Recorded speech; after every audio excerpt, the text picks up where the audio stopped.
ایک مرتبہ حضرت عمر رضی اللہ تعالیٰ عنہ رسول اللہ صلی اللہ علیہ وآلہ وسلم کی خدمت میں روتے ہوئے پہنچے۔ آپ نے رونے کا سبب دریافت کیا۔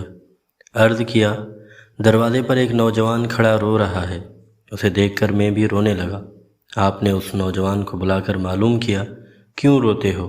کہنے لگا، اپنے گناہوں کی کثرت اور ان کے نتیجے میں اللہ کے غصے کے خوف سے رو رہا ہوں۔ ارشاد فرمایا، کیا تو نے اللہ کے ساتھ شرک کیا ہے؟ کہا، نہیں۔ پھر کسی کو قتل کیا ہے؟ عرض کیا، جی ہاں۔ فرمایا، اللہ تیرے سارے گناہوں کو معاف فرما دے گا، اگرچہ وہ آسمانوں، زمینوں اور بڑے بڑے پہاڑوں کے برابر کیوں نہ ہوں۔ جوان نے کہا، یا رسول اللہ، میرا گناہ 7 آسمان، 7 زمین اور سارے پہاڑوں سے بھی بڑا ہے۔ رسول اللہ صلی اللہ علیہ وآلہ وسلم نے سوالیہ انداز میں اس سے فرمایا، تیرا گناہ بڑا ہے یا کرسی؟ اس نے کہا، میرا گناہ۔ کیا تیرا گناہ اللہ کے عرش سے بھی بڑا ہے؟ جی ہاں، اس سے بھی بڑا ہے۔ ارشاد فرمایا، اچھا یہ بتا، تیرا گناہ بڑا ہے یا تیرا معبود؟ اب نوجوان سٹ پٹا گیا اور عرض کیا، یقیناً اللہ بڑا ہے۔ فرمایا، تو پھر تیرا گناہ وہی معاف فرمائے گا جو تیرے گناہ سے اور ساری مخلوق سے بڑا ہے۔ پھر آپ نے سوال کیا، اچھا یہ بتا، تو نے آخر کون سا گناہ کیا جو اتنا بے چین ہے؟ عرض کیا، آپ کے سامنے اس کا اظہار کرتے ہوئے شرم آتی ہے۔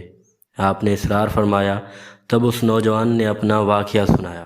میں تقریباً 7 سال سے گورکنی کا کام کرتا ہوں۔ قبیلہ انصار کے ایک لڑکی کا انتقال ہوا۔ لڑکی انتہائی حسین تھی۔ غلبہ شہوت نفس کفن سے نکال کر میں نے اس سے منہ کالا کیا۔ تھوڑی دیر کے بعد جب میں واپس ہونے لگا، بحکم خدا وہ لڑکی کھڑی ہو گئی اور کہنے لگی، اے بدبخت نوجوان، تجھے شرم نہیں آتی؟ قیامت کے دن اللہ کی کرسی فیصلے کے لیے بچھائی جائے گی اور ظالم سے مظلوم کا بدلہ دلوایا جائے گا۔ تو نے مجھے مردوں کے درمیان برہنہ چھوڑ دیا اور اللہ کے سامنے ناپاک کر کے کھڑا کر دیا۔ یہ سنتے ہی رسول اللہ صلی اللہ علیہ وآلہ وسلم اچھل پڑے، اس کی گردن پکڑ کر فرمایا، فاسق، تجھے دوزخ میں جانے کے لیے کس چیز نے مجبور کیا؟ یہاں سے نکل جا۔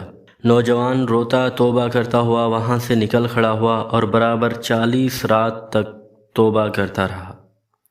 40 راتیں مکمل ہو جانے کے بعد آسمان کی جانب منہ اٹھا کر کہا، اے محمد، آدم و حوا کے معبود، اگر تو نے میرا گناہ معاف کر دیا ہے تو حضرت محمد صلی اللہ علیہ وآلہ وسلم اور ان کے ساتھیوں کو مطلع فرما دے، ورنہ آسمان سے آگ نازل فرما جو مجھے جلا ڈالے تاکہ میں عذاب آخرت سے بچ جاؤں۔